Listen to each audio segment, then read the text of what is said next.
Welcome to Living Free in Tennessee, where we talk about building the life you choose on your terms. Today is Friday, February 16th, 2024, and this is episode 865 of Living Free in Tennessee, and it's a Homestead Happenings Day. Y'all in the comments, if you notice my audio is weird, let me know. You're going to hear, like, I'm kind of far from the mic right now. Guess I can move it a little closer. And you'll notice that to my left, the Tactical Redneck's chair is empty.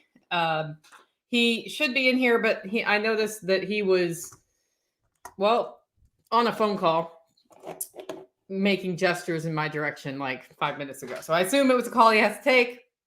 Could be an important appointment that he didn't write down. Who knows? It just is what it is. And he'll pop in, I'm sure, when he is able to. And if you want to get questions in, by the way, you know how to do that, right? Like I say this every episode. Put the word question in all caps, colon, and then I'll mark it with my mouse. You'll notice we're not in the living room today. I decided to stream from my studio because I am heading out on a trip like right after this. So we're going to finish this. I'm going to produce the audio, release the audio podcast, and then I'm hitting the car and driving for 3 hours to go see John Willis and then do some things there. And then I'm driving 3 hours home. So I wanted to get my rear end out the door so that I don't like pull up to John Willis's when he's closing or whatever. So that's the plan today. And that goes a lot faster for audio production if I'm sitting here with all the tools. So when I take the computer out there, it's like I got to get everything hooked back up, and half the time my audio gets all wonky, and it's just a whole thing. So today we're going to talk about a loss on the homestead. We had a loss this week, and it was a hard loss. We're going to talk about the return of egg season. So eggs are coming back on, and the difference between 2 people projects and 1 people projects on the homestead. If you have questions, as you know, along the way, just put the word questions in all caps. If you're listening to this on the audio podcast and you have ever wondered anything, send me an email, Nicole@livingfreeintennessee.com, and put in the subject line LFTN question. And then I'll know you want it to be, addressed and that it's a question, and it helps me work the audio podcast folks' feedback and questions into these shows. Before we jump into the first segment of today's show, I want to talk about our featured event. That's the Kentucky Sustainable Living Expo, which is coming up in about 4 weeks. So it's in March. And you can find out more at KentuckySustainableLiving.com. Definitely go check that out. I will be there. I got my ticket a couple weeks ago, and I do plan to be there at least on Saturday. It kind of depends if I'll be there both days, depending on how schedule works out. I'm going to be commuting up and down from here because it's about a 2-hour drive from my house. I also want to thank our 2 sponsors of today's show. The first sponsor is Agorist Tax Advice, and he has a free webinar that he is promoting right now. And if you sign up, you'll be able to take part in that. And, it's funny because my expert counsel segment this week was for Jack Spirko's show. And it was about how to structure your business so that you can start taking tax write-offs. And I was like, man, that's a little weird. Like, shouldn't you be asking Cersei that question? And then I got an email from him telling me about his webinar. And I was like, well, okay. If you're going to if you're starting a side hustle and wondering about write-offs and how you should structure yourself and that sort of thing, maybe you should learn a little bit about the tax code. Now, there's 2 ways to do this. One, start by signing up at agoristaxadvice.com/LFTN. And that will get you a downloadable guide of some basic write-offs. And then also he sends a weekly mail that's very digestible. But now you could also take his webinar, which is agoristaxadvice.com/webinar. He's made it very easy for us to do it. It is Monday, the 26th at 7 p.m. So that's this coming Monday, if you want to check that out. Also, I want to thank our second sponsor of today's show, and that's freesteading.com. It's a free speech platform where you can just go talk to other homesteaders, preparedness-oriented people who are building better lives. Very rare that I get spam there. I've had like one spam issue I've had to deal with, but you see everything everybody's saying in chronological order, which is great. You don't have to rely on algorithms. And with that, I'm going to say, hey, Tactical, welcome to the show. Hi. How's Tactical? Tired and my hands are cold. Okay. You mind like reaching up a little bit towards the mic? It's right here. Yeah. He always kind of rolls his eyes and then moves towards me. I'm not going to bite you. Look, you're on the screen now. Okay. I do want to say welcome to Midgard Grove, Survivalizer, and A-Rape here. Good to see you in the comments. We are ready for our first segment of today's show, which is not a segment. This week, Tactical approached me and said, can we make a cozy list? Will you tell him about your idea with the cozy list while I eat my breakfast sausage? My idea with the cozy list was just to get big projects on there, like the pump house needs to be dealt with because the framing is rotting. So let's get that on there, and then I can actually have a consolidated list of major projects, where we're going with the property, and start planning out some of the more in-depth things. And then like any other projects that's more than just me going out there and in a couple of hours knocking something out. And if we need to get extra people or a GSD weekend or whatever the case might be. Yeah, A-Rip here would like you to know that you're giving off the annoyed little brother vibe and that you need more coffee. I probably do need more coffee.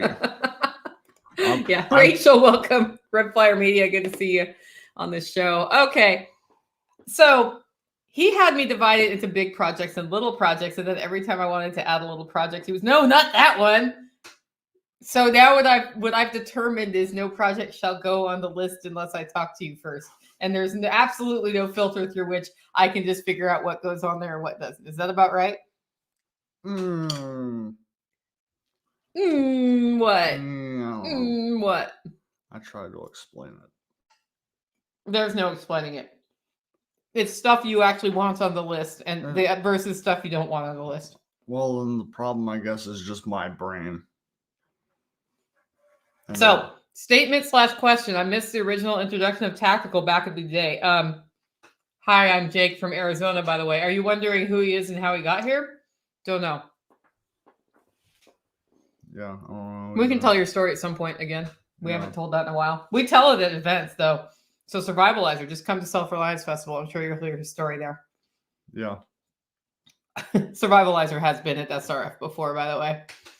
So, yeah, I wonder if he didn't meet you. I wonder if that was the one where you had pneumonia and we weren't letting you outside. Maybe. Yeah. Okay.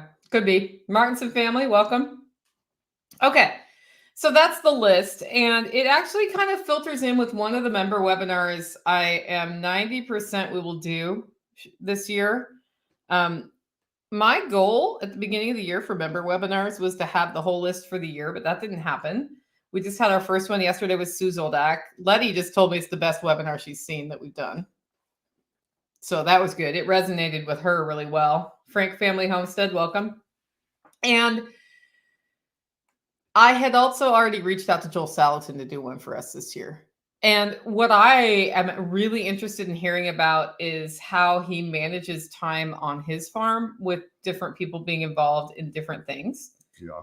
And something he talked about in particular was a chalkboard where they have 20-minute projects. So like if you get done with a big morning project for you're doing the chickens or whatever, you've moved all the tractors and it's 11:30 and lunch is at 12, you now can go to the 20-minute project board and choose one of those things that takes about 20 minutes to do and get it done before lunch, because starting another big 4-hour project in that scenario is a bad idea, right? Yes. Yeah. And I was like, well, that's interesting. What else can you teach us about homestead time management? So I've been talking back and forth with him to get one scheduled this year. And now that's something I'm super excited about. But then like 2 days after I'm talking to Joel about this, Tactical's like, hey, let's make a list. And I'm like, I'm thinking about his short project list as the 20-minute project list. And he was not thinking of it that way. So it was pretty funny. Okay, our next segment is featured forage. Featured forage is where I talk about what we're finding on the land. And sometimes I'll combine this with what's coming out of the garden. But I'm pretty much like there's a we are at the time of year where there's a grow section and there's a forage section. And the forage section has a tendency to be what's just growing out in the yard. Although there's a little bit of overlap. Like if I have yarrow, I'll talk about it, but I did darn well plant that yarrow in the yard. By me, I mean Carrie Brown from Strong Roots Resources did. Anyway, so what I've noticed popping up is the dead nettle is here. And that is, you can eat the leaves in your salads, for example. So that's a really good early spring green to add to your salad. The stems are chewy. Do not recommend. You can saute those greens up with your eggs or with other vegetables. And they sort of have a nutty, earthy flavor. So nuttier than spinach, basically. And then the wild garlic is up. And that's good. So one of the things I notice about cycles of food on the homestead is we grow stuff, we store it in the root cellar. We get to this time of year and stuff in the root cellar is starting in some cases to not do so well. In fact, I need to go audit potatoes that we didn't eat at all this year. And then, because we did eat potatoes, but we only ate the potatoes we grew here. But I bought a box because I thought we'd need them, and then we didn't use them. We would have used them had my floor not been torn up, probably. We don't eat a lot of potatoes. And the squash. But onions also is something we store in the root cellar. And it's like at this time of year, they're starting to think about putting greens out, which, it degrades the quality of the onion. You can still eat them that way. You can eat the greens they put up, or you can just plant them in the ground and see what happens. Like that's the whole thing. But like right at the time when root cellar storage is starting to get kind of crummy is when the wild garlic pops up, which is that aromatic flavor you want to add to soups and stews. And it's like nature knows that your winter stores weren't going to make it. So nature's like, well, here's an aromatic you can use right now because you're out of the other aromatic you would use unless you have dried stuff. So I think that's always interesting to watch happen. Wild garlic is something, I guess there is another lookalike plant that can be mistaken for wild garlic. I don't know what it is, but somebody's told me you have to be careful with that. My theory is it's sort of like the same way that pokeweed can be mistaken for elderberry. Like when you know the plant, it looks very different, the lookalike. So people mistake pokeberry for elderberry, and the pokeberries grow on a stem that's long, and the elderberries have clusters. Yeah. And the stems look totally different, but the leaves are approximately the same shape. But the elderberry leaves are much smaller than the poke leaves. So like they're very different plants. They look totally different to me. And actually poke should be coming up soon.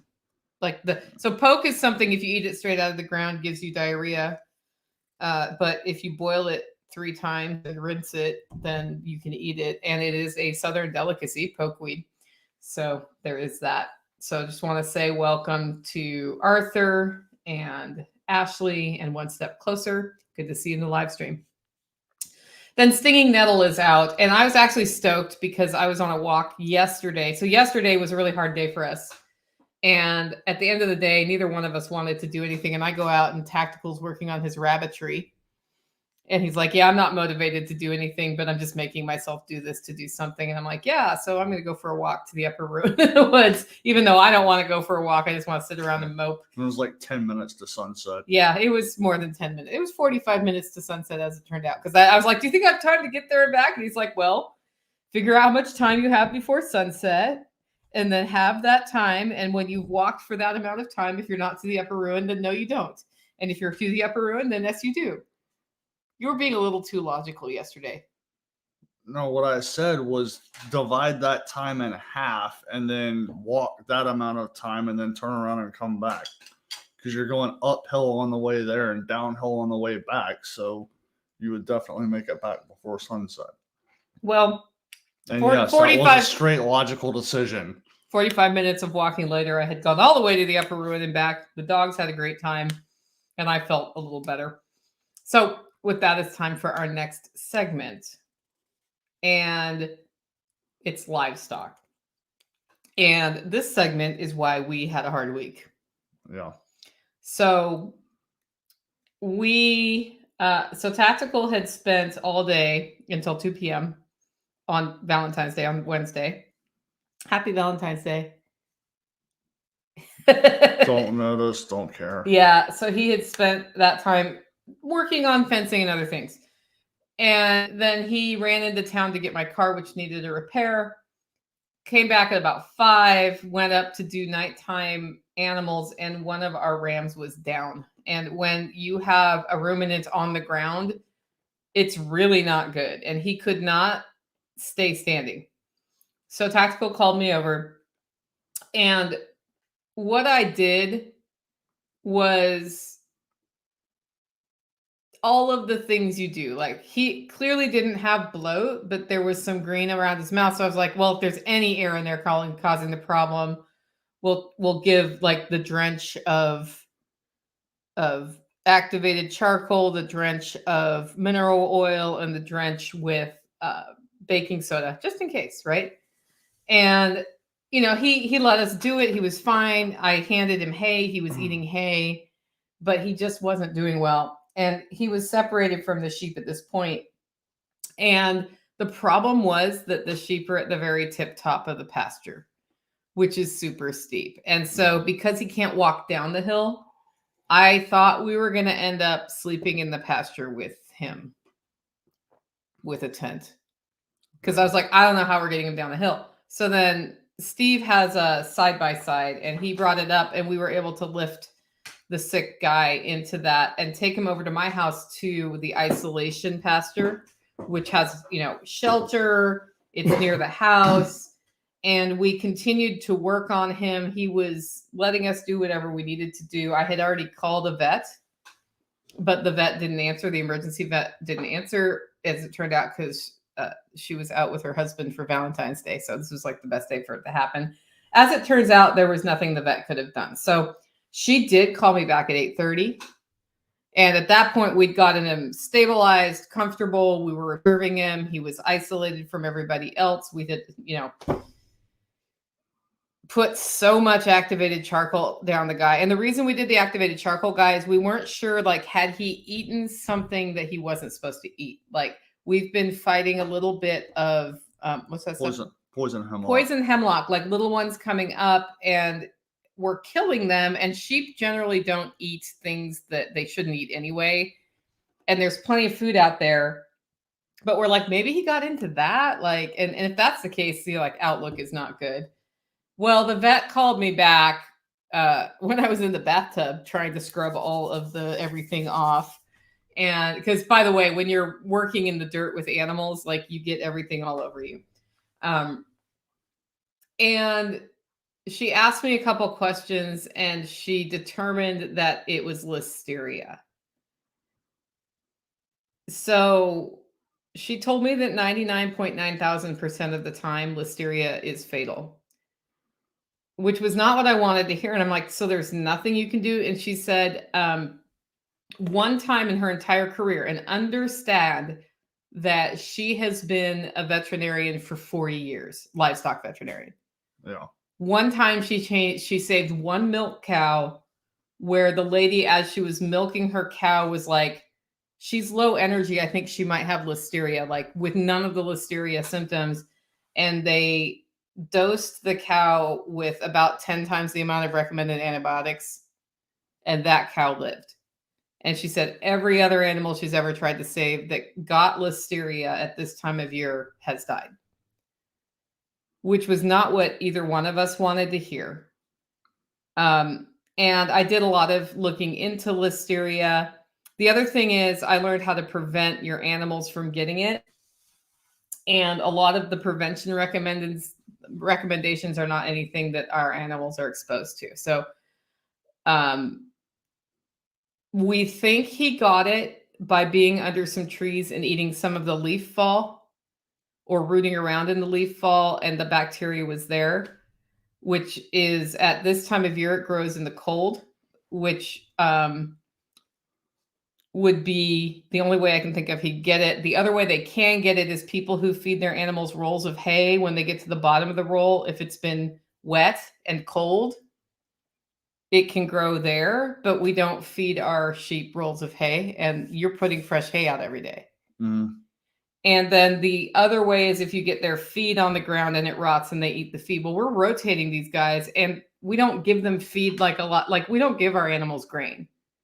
So a lot of the risk factors weren't there. And what we determined is that it was probably the leaf fault, because they had been in a paddock that had quite an extensive forested area right before that. And it doesn't onset 24 hours, right? It takes a little longer for it to get to that point. And it's also been really wet. Yeah, and it was really wet. So like those leaves were really wet. And then the conditions were perfect. So the vet basically told me, she's like, basically, if it, because it was an in nature exposure, she's like, there's literally nothing you can do to stop this from happening. And the only chance you ever have of saving an animal is if you decide that they have listeria before you see full on symptoms of it, and you overdose them with antibiotics, which, may or may not work. And I was like, okay. So like what we can do is be careful about rotating them in the winter under covered areas, but leaves blow, right? And we're rotating them on a pasture, so it's not 100%. The good news is they don't pass it on to, like, if you have your sheep in dirty situations where they're encountering each other's poop and that sort of thing, they can pass it on to each other. Our sheep are not managed that way at all. Like, we don't take them into the same barn every night or anything like that. So in that regard, they're not at high risk of passing it on. And because we were able to isolate him so quickly, he didn't leave behind basically listeria poop. Yeah. I had just moved on to a new paddock, so he had only been in that paddock for like 4 hours. Mm-hmm. So, and our sheep don't go around eating poop. That too. So there's that. I mean, like, they would if that was the only way, like if it was on the grass and the only grass they could get was that. But sheep in general don't like to graze super close to the ground like that. They want to graze a little higher up. So that was good news, and nobody else was sick. And the thing that we then had to decide was, do we let him die naturally, or do we put him out of his misery? At this point, he could not stand, and he was comfortable. We left him comfortable for the night, but the next morning he started having seizures. And so I have never shot any livestock. Like, I dispatch chickens with a knife, right? So I've never shot an animal before. I'm not a hunter. And it became clear to me that we were going to have to help him by not letting him suffer for the next 24 to 48 hours through seizures. He did not appear to be in distress, but I did not know that, because it affects their nervous system. So I didn't know what he was feeling, but I knew that he was going to die anyway, and that helping him along was the kind thing to do. And it took me 4 hours to get up the courage. Yeah, I spent all morning yesterday like, what if I miss? Like all of those things. And it's not like I don't know how to shoot a gun relatively accurately at this point. But what I didn't want was to cause more harm. And finally, after thinking about it for a long time, I was like, well, I'm not going to take the chicken way out and let him die naturally and risk that he has more pain, because like my job is to take care of these animals. So I reached out to my neighbor, Steve, who's a hunter. So he has shot animals before. And I was like, hey, can you come coach me through how to do this? And he's like, Nicole, I'll do it for you. I'm like, yeah, but I need to learn how to do this, because if you're not here and I ever need to do this again, I need to know how. And he came over, and it was very fast, absolutely no visible problems. I actually did let my neighbor pull the trigger, but I was there learning how, because in the past, when anything like that's happened, I've gone away because it hurts too much to watch. And I was like, I need to watch this. And it was just instant. And then we buried the ram. And then I also did research on our exposure to listeria. So the big mistake I made is when the animal went down, I didn't put gloves on, and I have a cut on my finger. So there's a chance I was exposed to listeria, although very low chance. We did like wash our hands carefully in between, doing things, and like I didn't lick my hand. I didn't lick the animal, but so now we're watching ourselves for the next 4 weeks. If anybody gets a fever, we're just going to go to the doctor, because if you intervene early, you're fine. Usually mild listeria that has been ingested, the symptoms are onset for 24 hours. So we're out of that window. If for some reason it crosses into your bloodstream, which I am at risk for and you are not, it's 2 to 4 weeks.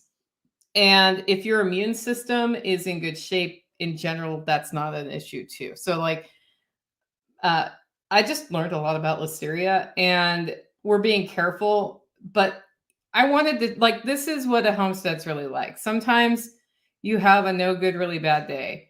And yesterday was a no good, really bad day. And it started the day before. And one of the decisions we made this week was we were going to start watching training like classes at night over dinner, because we usually watch 1 TV show or 2 TV shows a night to wind down. And we were going to start that on Valentine's Day with Jack Spirko's bioreactor course that he's selling for $40, which I can't wait to do. Like, I've seen him teach how to do that in person, but it's a 6-hour course. And I, of course, immediately bought it when it went on sale. And I thought it would be good because we could like watch it for an hour, talk about it, decide how we're integrating that into the homestead, or if we are. And I will fully admit that on Wednesday night at about, so we were done with the emergency part by about 9:30. The good news is I had lamb chops in the sous vide. Yeah. And so they were just, it was just like sear, and eat. And I like seared them. And I had this plate of lamb chops, and I'm like, there's no side dishes. And Tactical goes, do you want me to make a saute? And I'm like, we're both too tired. But I'm going to take a cauliflower crust pizza out of the oven, out of the freezer, and cook that too. And he's like, that's just because you want pizza, right? And I was like, yeah, pretty much. I wanted pizza at that point. Yeah, so I emotionate cauliflower crust pizza. So sometimes it's not great. And the good part of this happening is I've been connected with another sheep farmer in the state who has been raising sheep for a decade. And he was like, you did everything right. That's exactly what you should do. There's nothing you could have done to change what happened. He's like, if I can ever help you, let me know. And I said, well, yes, I have been looking for somebody who can show me some basic livestock first aid. And by which I mean, if I ever have to give an animal a shot into its vein, I've been shown how to do that. I am not confident I can. I want to actually do it to an animal. And he was like, oh yeah, I can totally show you how to do that. And he's like, I also can tell you that, like, I watch veterinarians find one in the leg and hit it, because they do that all day long. When I have to do that, the animal's very sick, and I go straight for the jugular because it's bigger and it's an easier target. And so as I got to talking to him, A, I'm probably going to bring him on the show for an interview, and B, we may go do sheep training day together. Yeah. And get sort of a list of things, because they do ultrasounds. His wife's a veterinarian. They do ultrasounds. I've never ultrasounded a ewe before, and I'd love to see how that works, even though I don't have an ultrasound machine like sometimes it could be useful to know, to be able to be like, oh, yep, they're actually pregnant versus not pregnant, right? That's a way for management. So I did get some good connections out of it.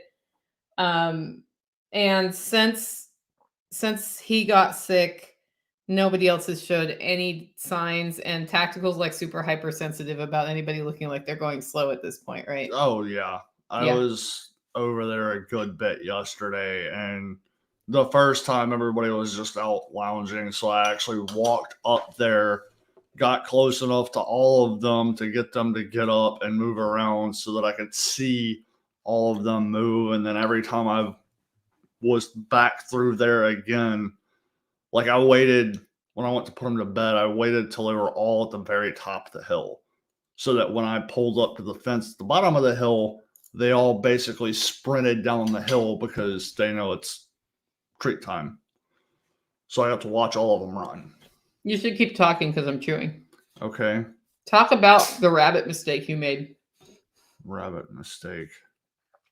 How are our does doing? They're not.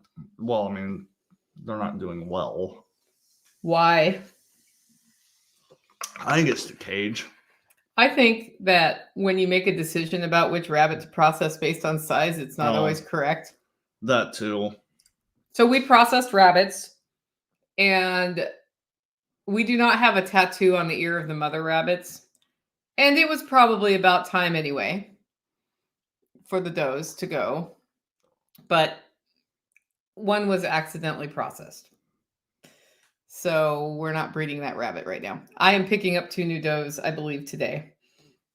But yeah, that is something that if you're managing rabbits, being more careful about that's important. I'm not quite sure how you guys just didn't want to look at genders as you were going, or No, I went off of size and what I thought the color of that rabbit was supposed to be, and apparently the color that I thought it was supposed to be was wrong, which is not at all surprising.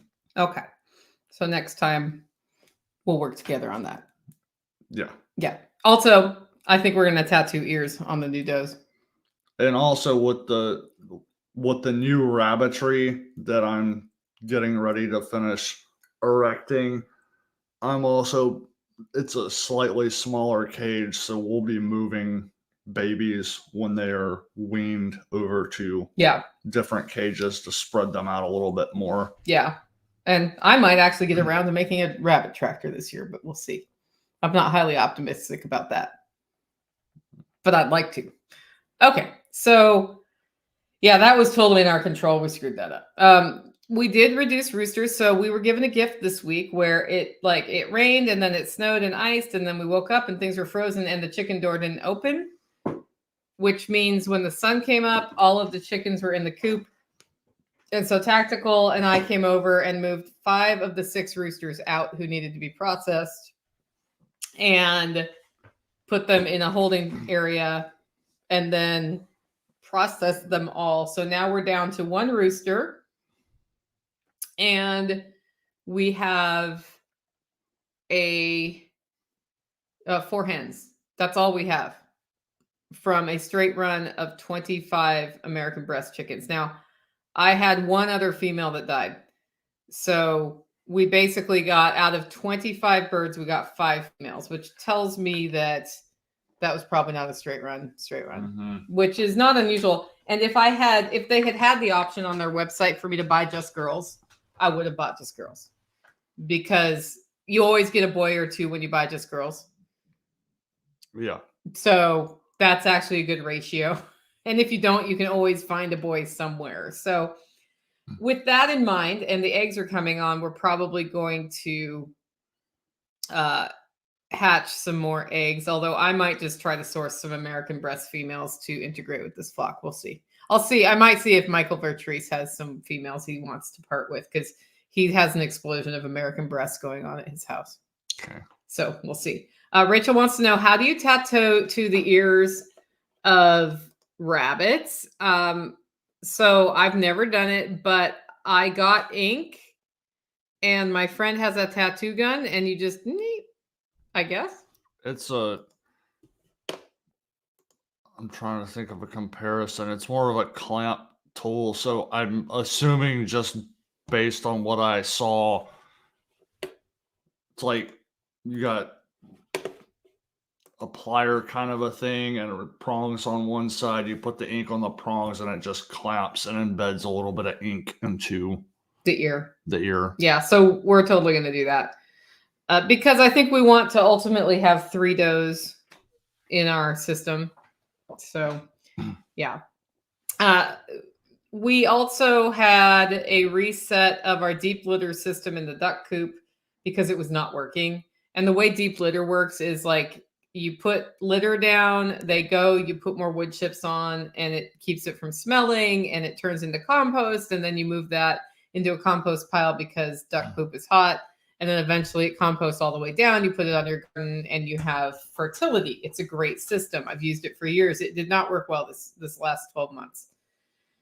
And I think the last time that he scooped out the duck coop was about October. So usually what I found is you're scooping out the coop and moving the litter about twice a year.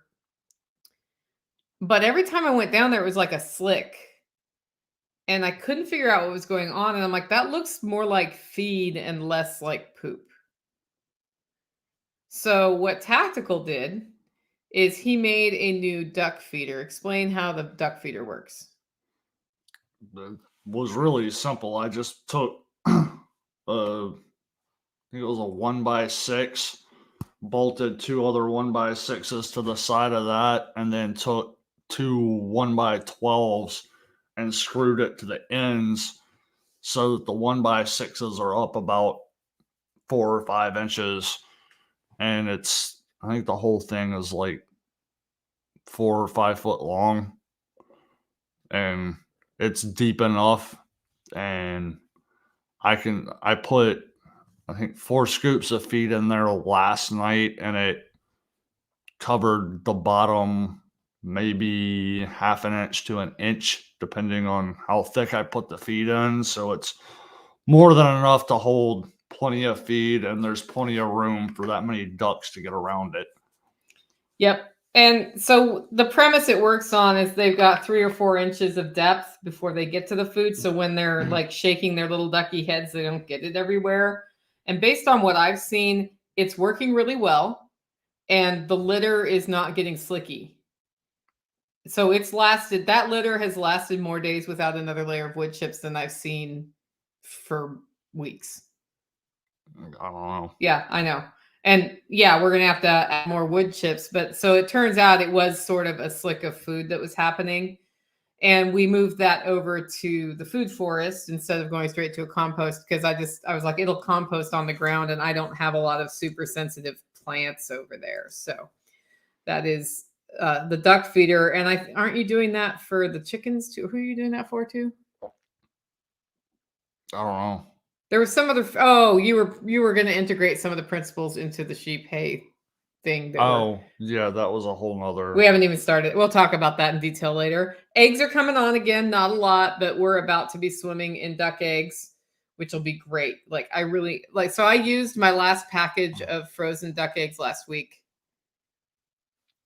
and now we're on fresh eggs again, just in time. So that's pretty cool. It's time to process Cloudy, who is a ewe that we were planning to process. And we've got lambing. How many of the sheep do you think are pregnant right now? 3? I think 2. 2?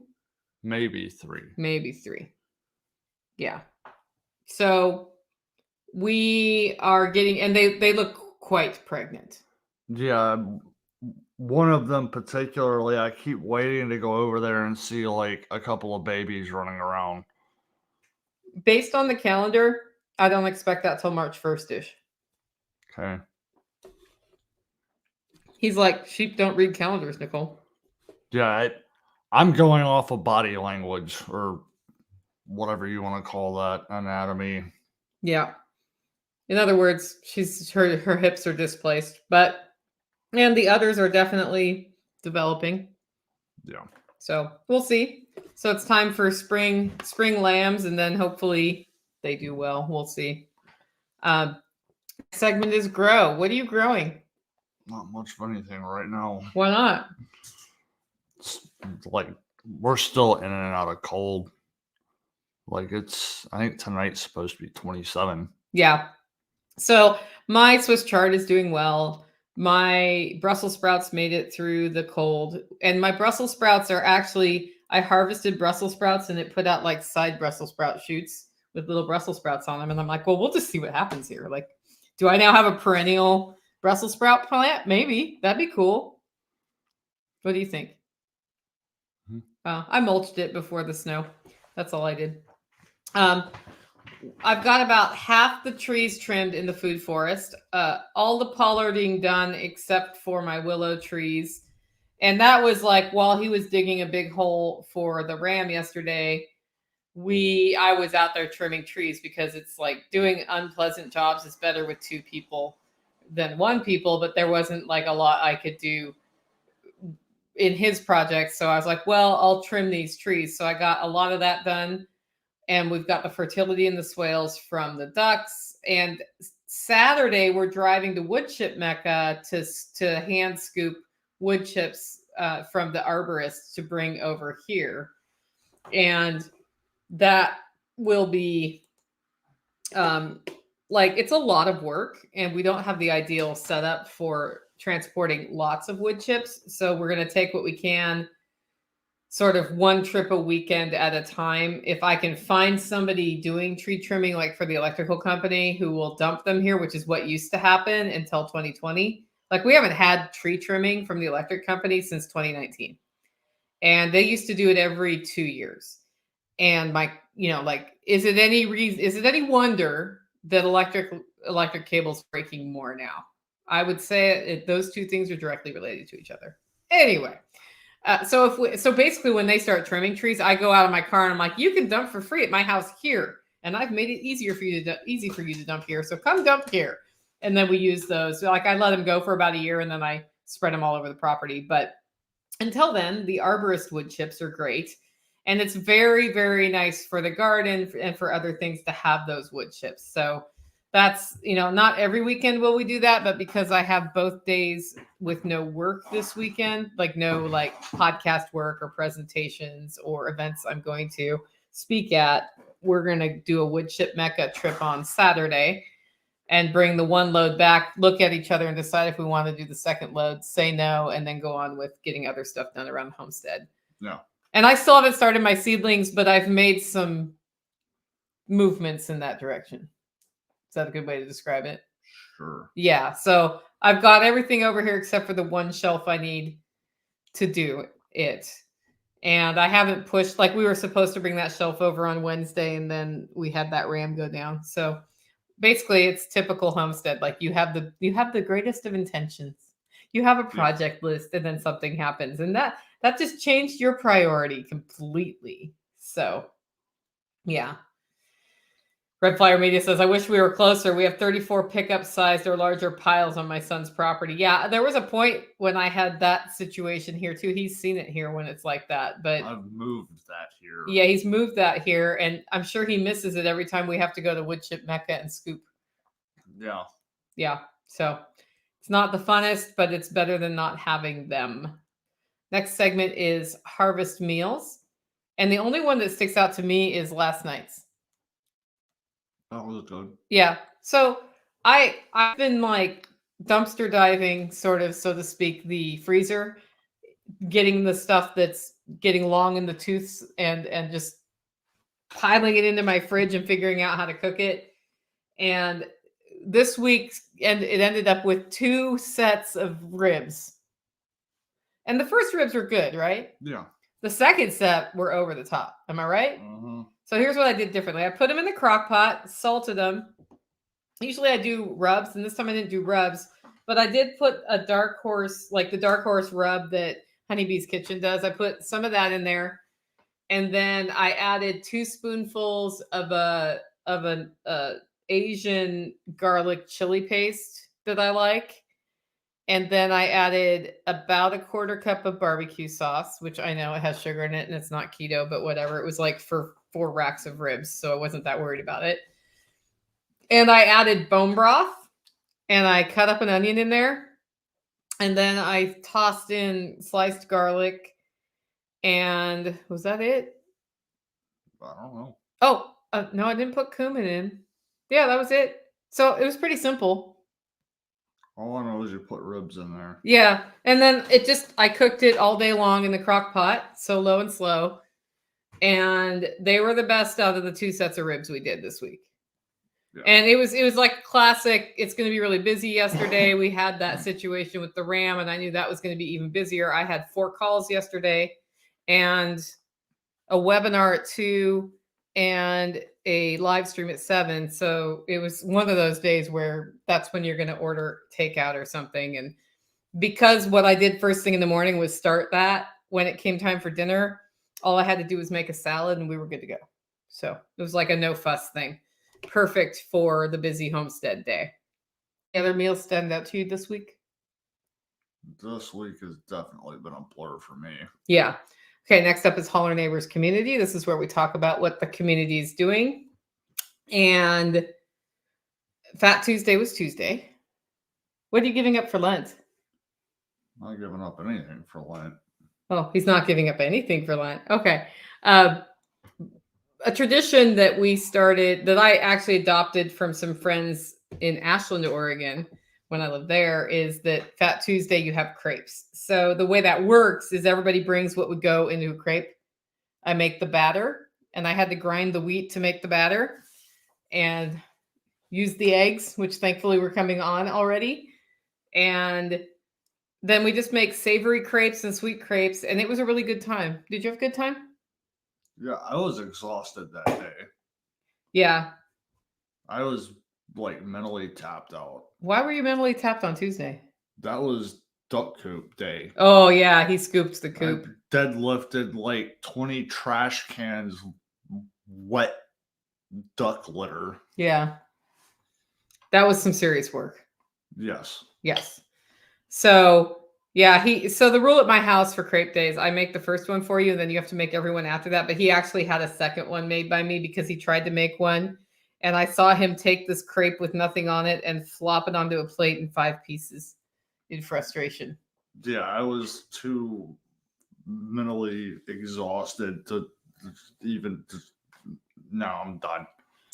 So, Letty, yes, it is actually the pancake tradition that we are doing there. And by pancakes, we mean crepes. That's why we do crepes on Fat Tuesday. So, and then, yeah, I was just hanging out with the Eversoles, and Nighthawk was over. It was a good time. And it's a good time every year. And I'm like, wow, I only do crepes once a year, but this is that. I really enjoy them when I do. So what did you just do? The little arms popped.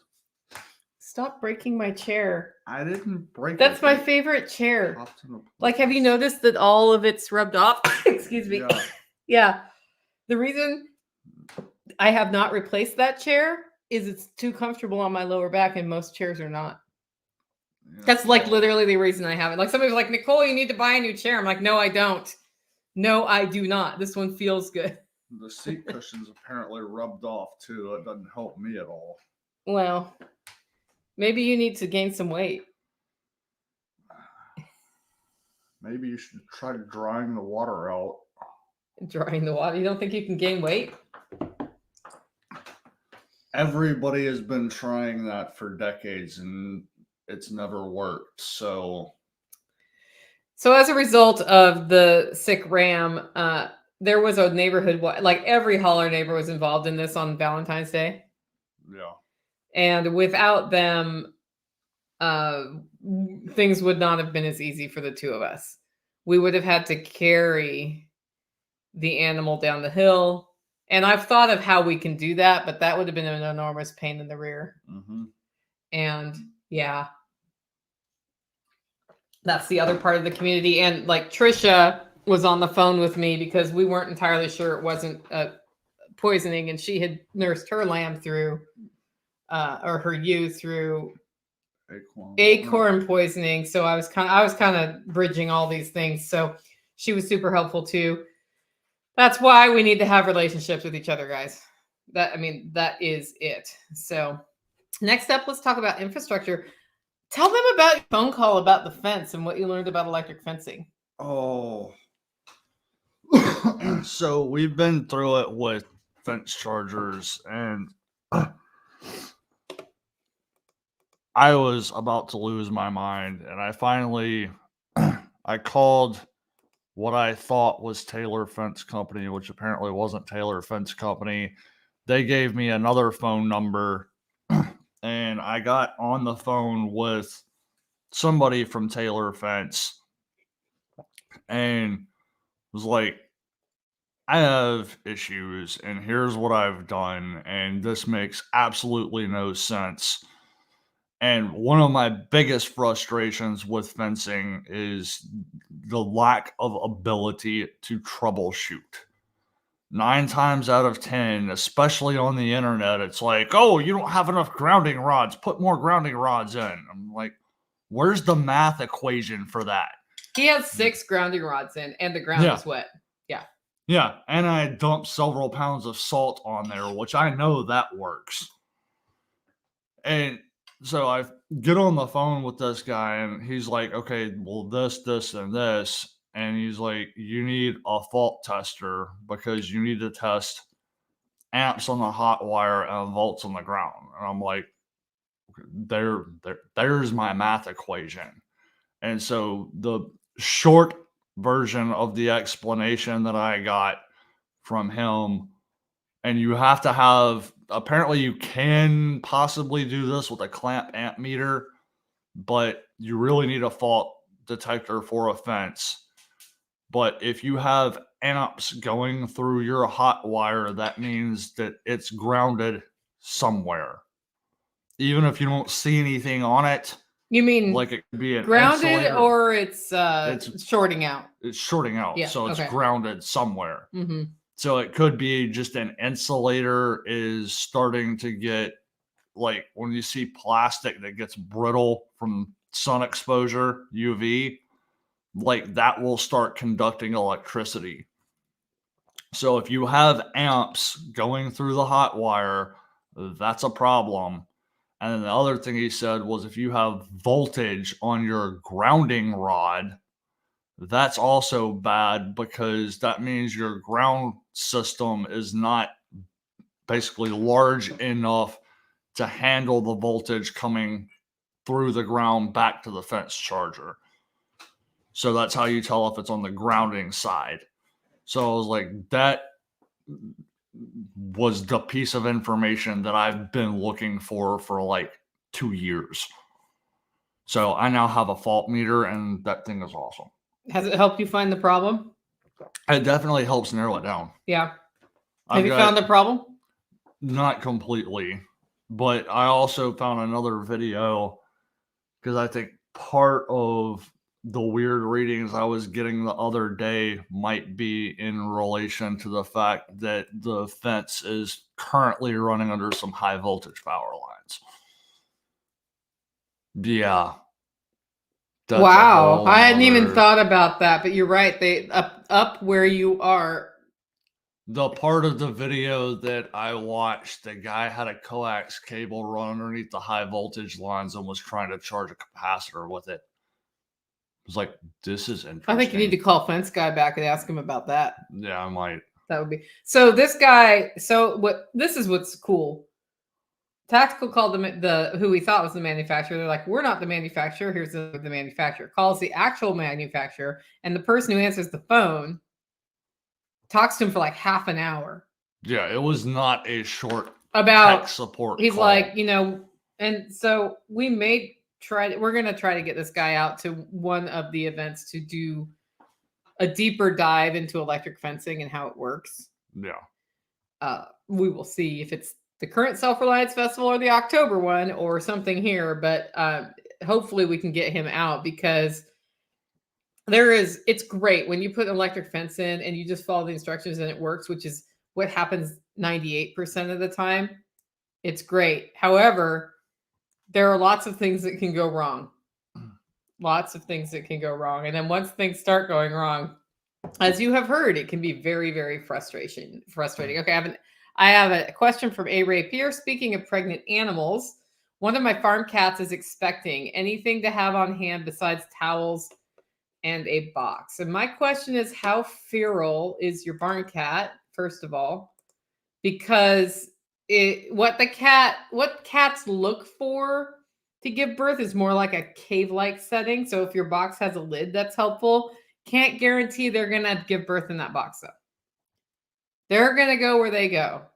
And what they're looking for is other cats can't get to them or other predators while they're giving birth. And that's, I think, why they go for a cave. I adopted a cat who was pregnant, and we took her back to my house to make her an outside cat. And sitting there after dark, it wasn't this house, she is like meowing in the window at me like this. And finally, I'm like, okay, I'll let her in the garage and put a box there for a bed. And I woke up the next morning and there were kittens. And what was happening is she needed to give birth. But cats, to some extent, I think, can control that for a certain amount of time until it's an ideal situation. And she did not want to give birth outside. And she was not an indoor cat. Like this cat ended up being a great cat for a number of years. And she never liked to be inside except for if it was extremely cold outside or 10 degrees, or if in that one case where she gave birth. Of course, she didn't give birth twice because we had her spayed. Now I have a cat that is one of the kittens from that litter here still. Which one? Tigger. Yeah, so that was like 17 years ago. Yeah, he's an old man now, but yeah, she's a hybrid indoor-outdoor cat. Just know she doesn't want to be around other cats and things. So just try to make that for her. Other than that, like, they're going to do what they do. And hopefully, like, most of the time it just happens. I would say don't get all handily while she's in the middle of giving birth. And depending on how friendly she is, like they say, don't touch the kittens because they will be rejected by the mom. She may not. Like, with this cat who we adopted the day before she gave birth, I touched the kittens on day one and she didn't care. She was fine with that. So you have to make that judgment decision for yourself. And then the other question is, from Ashley, have you ever planted Brussels sprouts in the spring? I've never grown them before and just planted some inside yesterday. I'm in Tennessee. I don't know where you are, Ashley, but for Tennessee, last year, I put Brussels sprouts in the ground in February as transplants, I believe. And I just did it sort of symbolically because usually what happens is it gets hot and they bolt. It gets hot soon. Or I get a cabbage worm infestation that kills them because I'm not out there picking off the worms and I'm not going to use pesticides. And when did I harvest Brussels sprouts? July or August? Yeah, I don't remember. So we had a really long, cool spring, and I ended up getting Brussels sprouts, but it wasn't until way later than I thought it would be. Last summer was actually really mild, too. Yeah, there was a mild summer. That's true. And I had shade cloth over them at one point. So that just tells me, I don't think I've given her breakfast. Yeah. So that just tells me that, yes, I think in the fall and over winter, and then Brussels sprouts is probably a better timeline here. But it is possible in the spring. And like in Oregon, I could do that and get Brussels sprouts.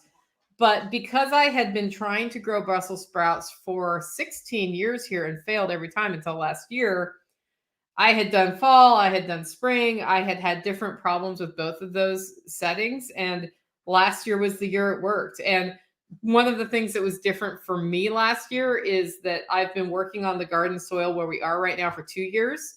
So the garden soil is just in better shape. I've been adding rabbit poop to it. The wood chip scenario was perfect. Like, all of it was perfect. And that particular bed is my best bed in the garden because brassicas like fertility.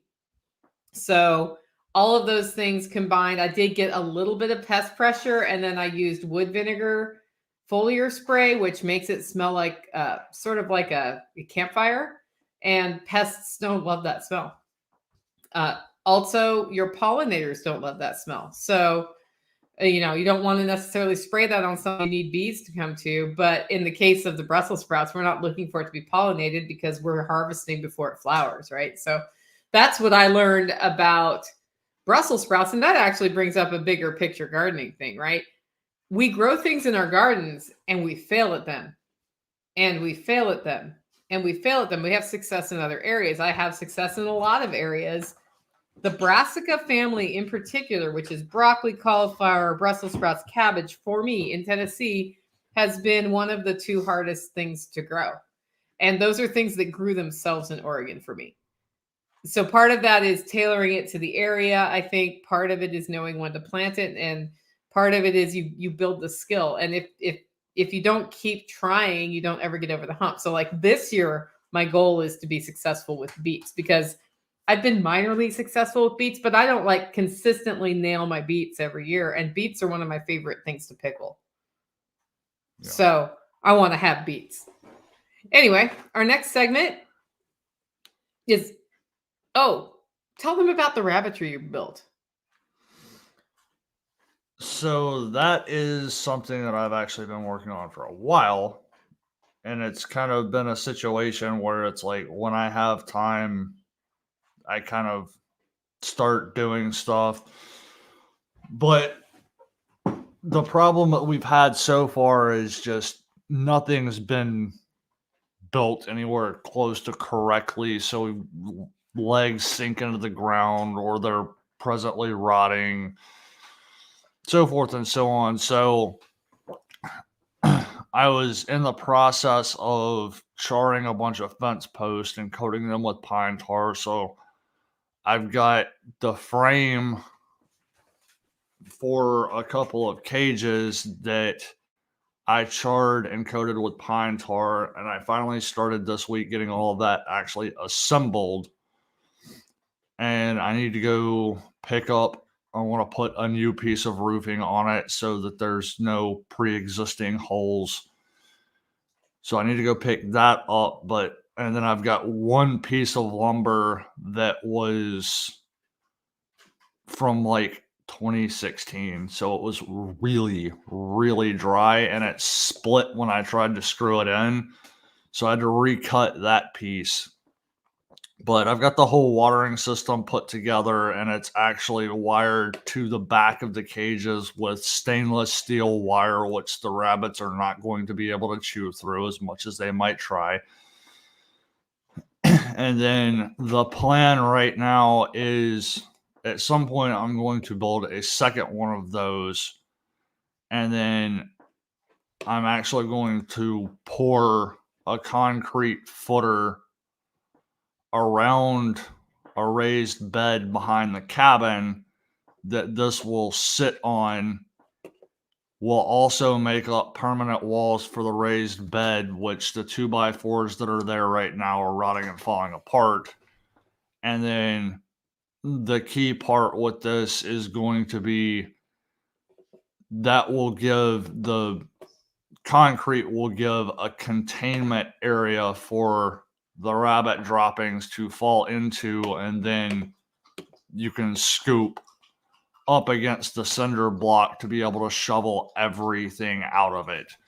So it'll be a lot more manageable than just having, a rabbit cage suspended in the air with 4 legs. And so, you try to scoop underneath it, it goes out the back.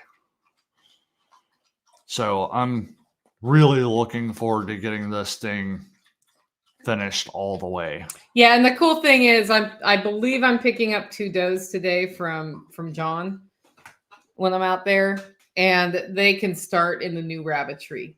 So they may be in a holding area until then, but they're going to start in the new rabbitry, and that's actually a good time for a reset.